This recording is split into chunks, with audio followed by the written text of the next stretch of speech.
잠언 18장 21절 24절까지입니다. 21절 24절 같이 읽습니다. 죽고 사는 것이 혀의 힘에 달렸나니 혀를 쓰기 좋아하는 자는 혀의 열매를 먹으리라.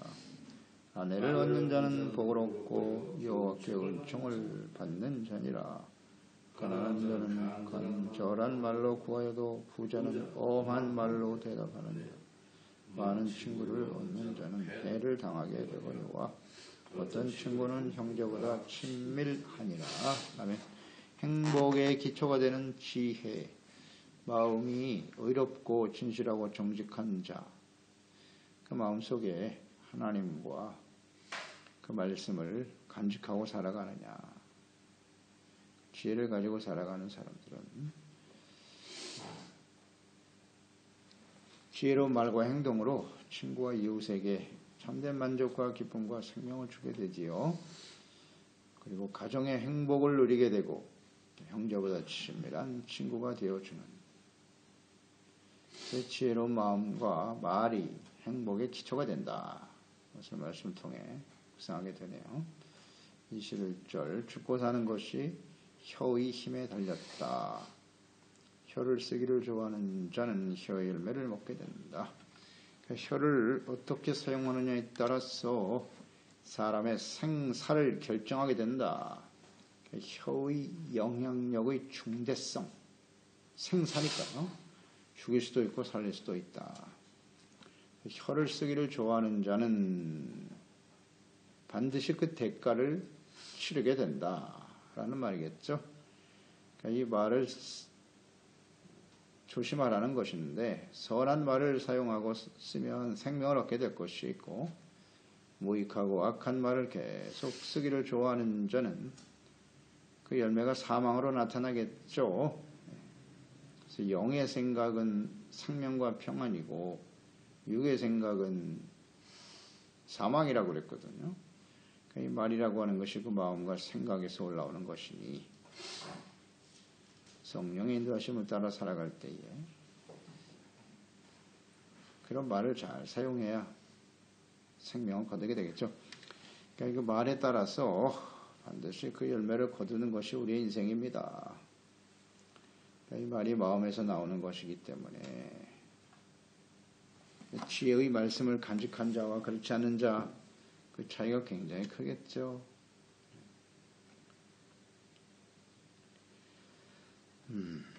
말이 그의 인생이거든요.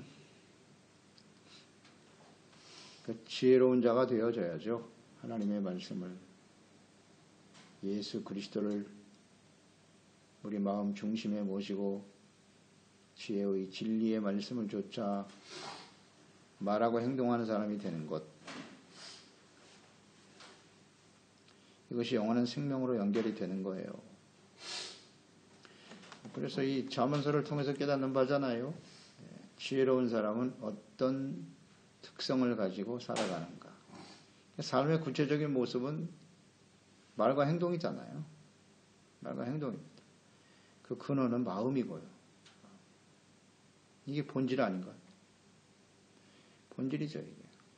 그러니까 우리의 마음의 상태가 어떠한고, 우리가 예수 그리스도를 믿고 구원받아 하나님의 자녀가 되었다. 영생을 얻었다. 하나님의 나라를 유업으로 받게 되었다. 이건 단순한 무슨 교리가 아니에요. 교리가 아니라고. 예수 그리스도를 믿고 영접하고 하나님을 마음속에 그 말씀을 두고 살아가는 사람은 말이 달라지고요. 행동이 달라지는 거예요. 그러니까 무엇으로 그 사람이 그리스도인인가 아닌가를 알 수 있어요? 말과 행동으로. 말과 행동. 그 사람이 교회를 다니고 신앙생활을 어떻게 하고 직분이 어떻고 이렇게 중요한 게 아니고요. 그 사람의 말과 행동을 보면 안다고요. 그거 열매잖아요. 열매로 나타나는 겁니다. 근데 마음에 하나님과 말씀이 있는 사람은 그런 선한 말을 하겠죠. 은혜와 덕을 끼치는 말을 하지 않겠습니까? 그러니까 자기 자신부터도 살펴봐야 돼요. 자꾸 속지 말고 내가 지금 무슨 말을 하고 있는가. 그것도 모르고 그냥 함부로 말하는 사람도 있지만 내가 지금 하고 있는 말이 근거가 뭐지? 무슨 의도를 가지고 내가 이런 말을 하는 거야? 이런 걸 생각할 줄 알아야 되죠. 그러니까 하나님이 없으면 악하고 무익한 말을 하게 돼요. 이것은 생사를 가른단 말이에요. 살릴 수도 있고 죽일 수도 있다는 사실. 말에 대해서는 반드시 하나님이 심판하신다. 마태복음 12장 35절 37절이잖아요. 선한 사람은 예수님이 하신 말씀이죠. 그 쌓은 선에서 선한 것을 내고 악한 사람은 그 쌓은 악에서 악한 것을 내느니라. 내가 너희에게 이르노니 사람이 무슨 무익한 말을 하든지 심판날에 이에 대하여 신문을 받으리니 내 말로 의롭다함을 얻고 내 말로 정죄함을 받으리라. 아멘.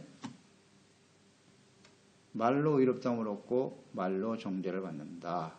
그러니까 악한 말을 하게 되면 정죄를 받게 되죠. 교만하고 악한 마음을 가지면 그런 말을 할 수밖에 없겠죠. 그러니까 그 말에 하나님이 없어.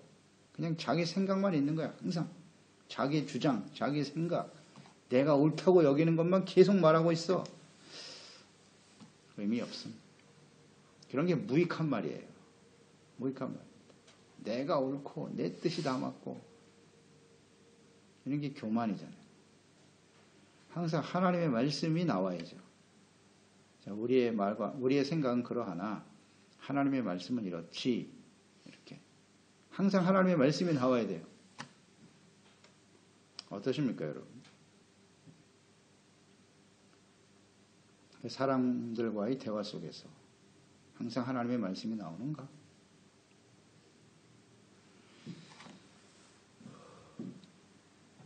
그래서 저는 개인적으로 자녀들과 혹은 사람들과의 대화 속에서 이렇게 보면 항상 말씀이 이렇게 자꾸 이렇게 떠오르더라고요. 다른 말을 할 게 없어요. 할 게 없어요. 어떻게 보면 좀 답답하다고 하기도 해요, 저한테.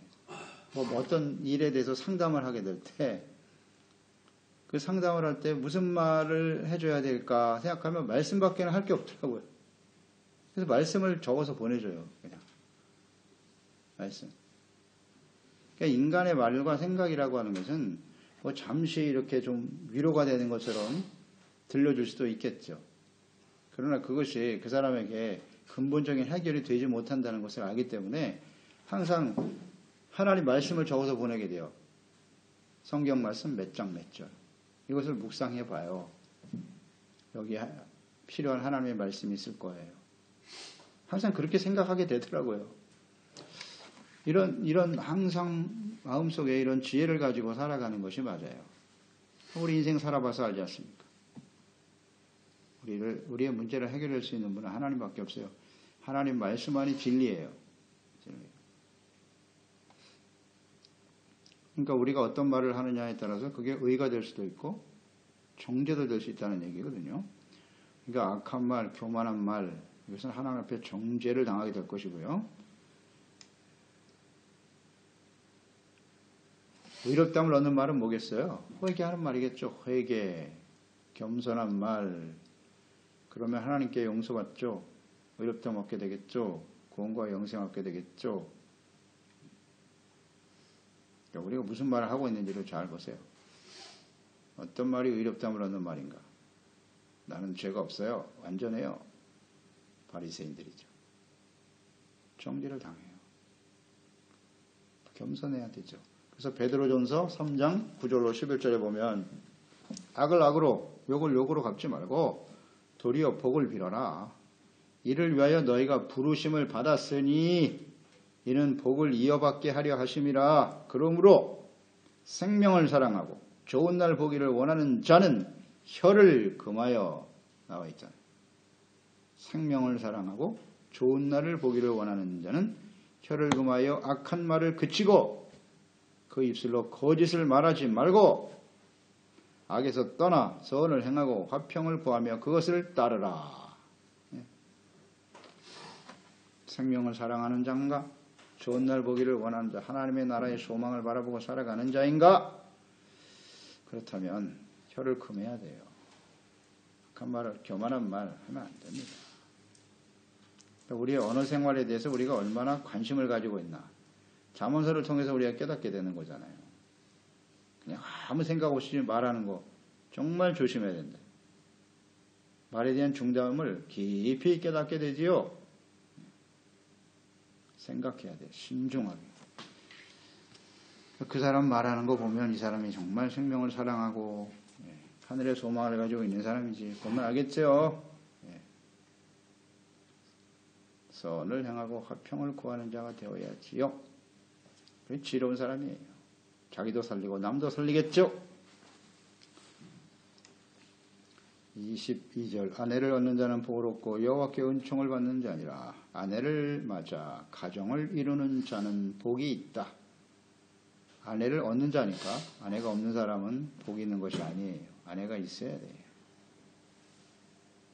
여호와의 은총을 받은 자다. 여기서 아내라고 하는 것은 모든 아내를 다 의미하는 건 아니겠죠. 현숙한 아내, 돕는 배필, 지혜로운 아내를 의미하는 것이겠죠. 아내를 잘못 만나면 그건 불행입니다. 인생 망치는 거예요. 행복한 가정은 현숙하고 지혜로운 아내를 맞이하는 것으로 시작되는 거예요. 그만큼 아내의 역할이 중요하죠. 하와 보세요. 하와의 어리석음으로 인한 인류의 비극. 이것이 나의 인생에 혹은 우리 자녀들의 인생에 이루어질 수 있다. 현실이잖아요.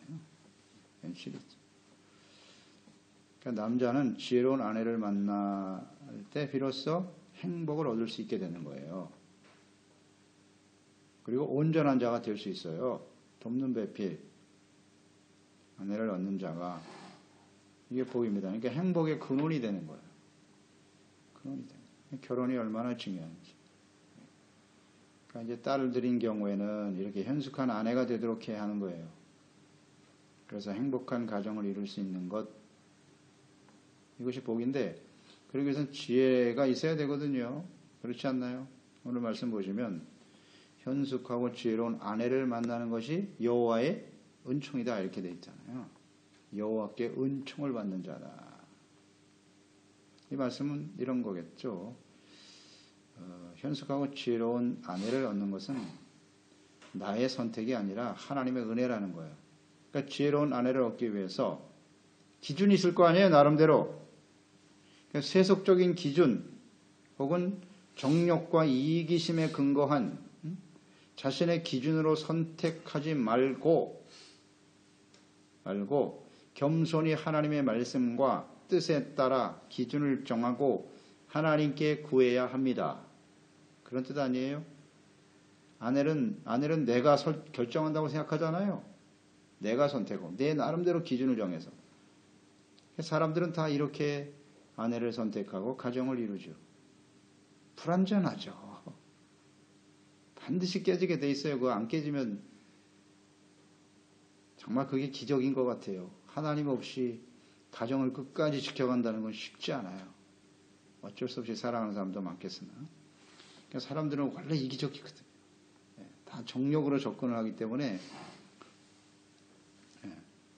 자기가 능력이 없어서 그냥 헤어지지 못하는 사람 많고, 최근 기사를 보니까 이혼하는 중에 황혼 이혼이 30%를 넘어섰대요. 이제 능력이 되면 얼마든지, 안 되니까 그냥 있는 거예요. 이런 사람이 아마 대부분일걸요.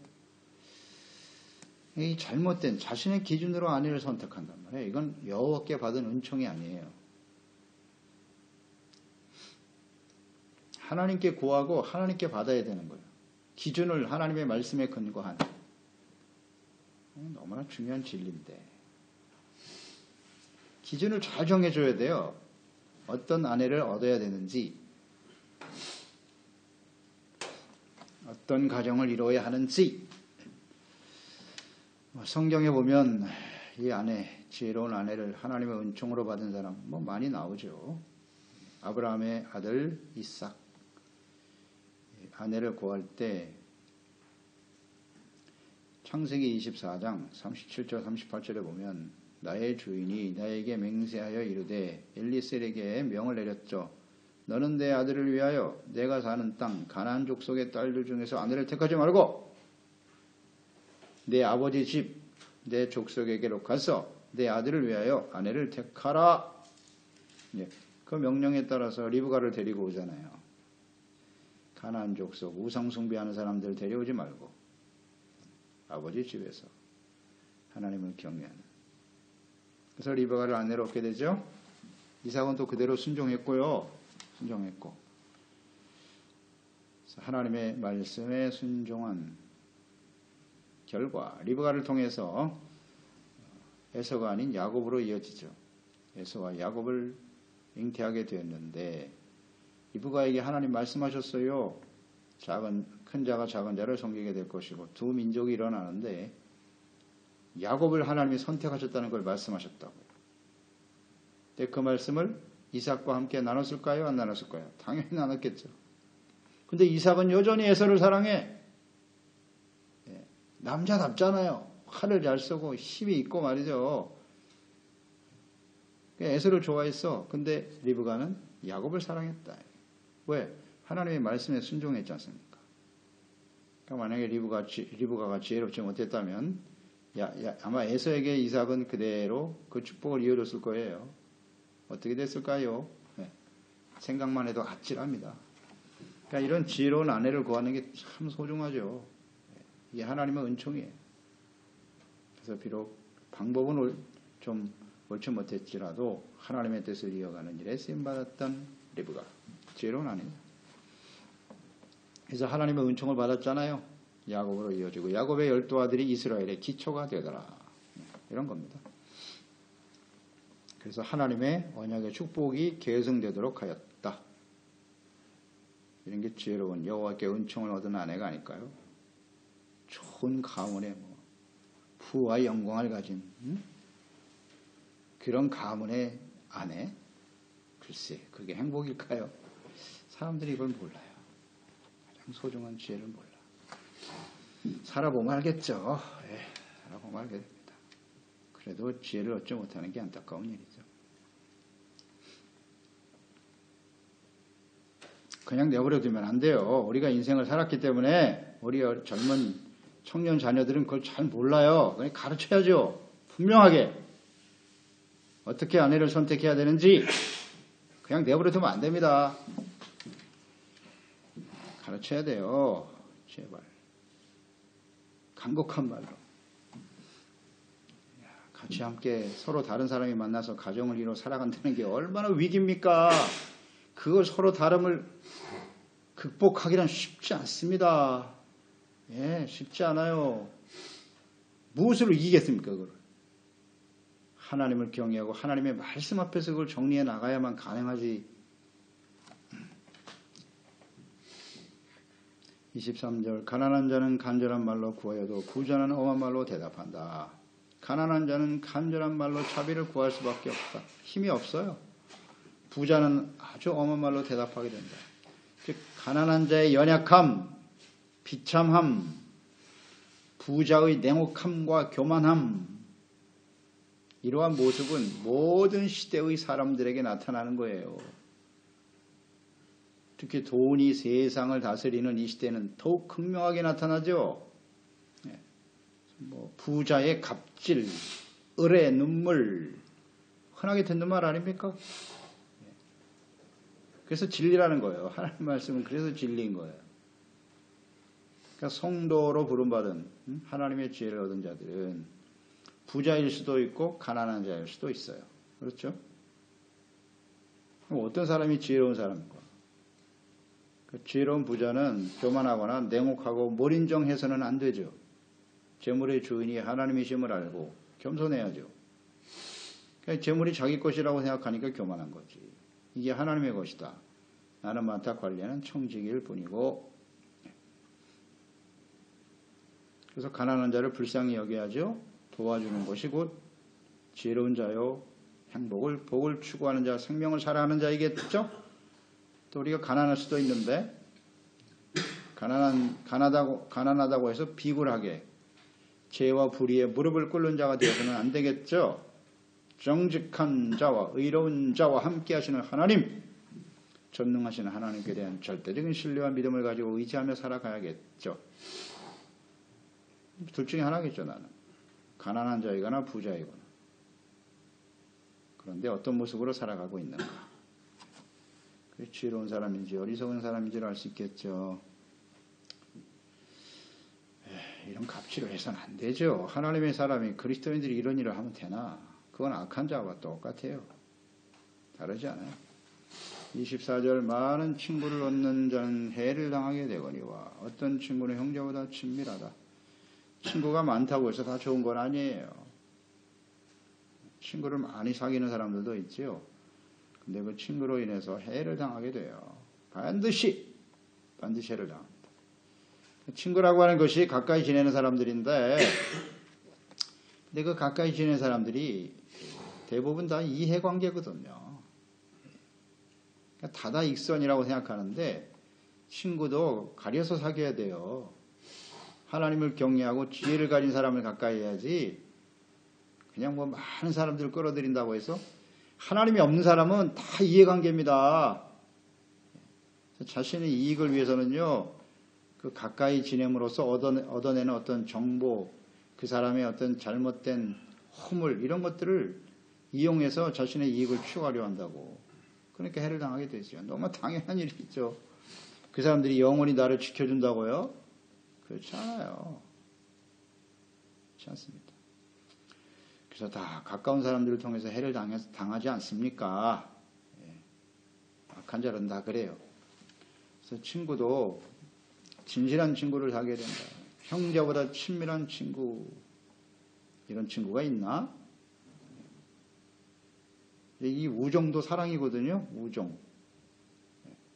친구들 간의 사랑인데 필레오 아닙니까? 필레오. 이 필레오도요.